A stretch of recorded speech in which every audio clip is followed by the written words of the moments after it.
ብድሯን የማትመልስ ሴት ልጅ አትወለድ፣ ብድሩን የማይመልስ ወንድ ልጅ አይወለድ ነበር የሚባለው። አሁን ደግሞ ብድሯን የማትመልስ ሴት ልጅ አትወለድ ወደሚለው ተመልሰናል አይደለ?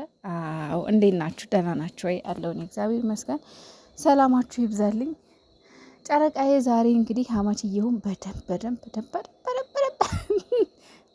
ተበቅለዋለች። በደንብ እኔ የምልህ ቡቡዬ ትናንትና ያቺ ቂጣም ሴትዮ ማለት ነው ቂጧን ወዝወዝ እያረገች ሀይሚ ላይ እንደዛ ትከን አርጋት ነበር። ዛሬ ደግሞ ሀይሚ በተራዋ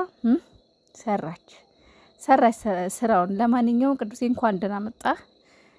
በጣም ጠፍተህ ነበረ። እንኳን ደህና መጣህ ወደነ ሀይሚ ቤት እንኳን በሰላም መጣህ ብለናል። ዌልካም ብለናል ወንድም አለም። እንግዲህ አንተ ተባባሪ ነህ። እንግዳችን የኛም እንግዳ ነህ። እንግዳችን እንግዲህ እና ብላለሽ ሀይሚዬ። በነገራችን ላይ ወይኔ ትላንትና የምር ትከን ብላ ነበር ማለት ነው። ትከን እና በመሀላችሁ ሰው አታስገቡ የሚልም ኮሜንት ብዙ አይቻለሁ። ያው የስራው ባህሪ ነው ውዶች፣ የተረዷቸው ያስገቡ።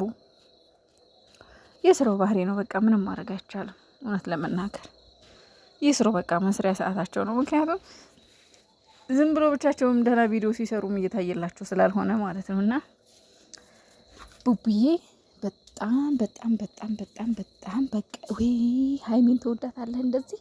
እንደው እርር ቅጠል ነው እኮ ያለው። እርር ቅጠል 7ኛ ሰማይ ልታደርሰው እኮ ድረስ ከቅዱሴ። ወይኔ ለማንኛውም በጣም ደስ የሚል ቪዲዮ ነው። አስቂኝ ፕራንክ ነው። ግን ምን አለ መሰላችሁ? ምን አለ ከዚህ በላይ ማውራት አልችልም። ኔትወርክ የስራህን ይስጥህ። በቃ 1 ደቂቃ ከምናምን ብቻ ነው ቪዲዮ የሚወርድልኝ። ከዛ በላይ ይወርድልኝ 2 ደቂቃ በቃ በዛ ከተባለ ሊያሳብለኝ ነው ኔትወርክ። ጋይስ ምን ይሻለኝ? ይሁን አንድ ቪዲዮ ሰርቼ 4 ሰዓት ይፈጃል ለማውረድ እኮ ነው። ፈጣሪ ሆይ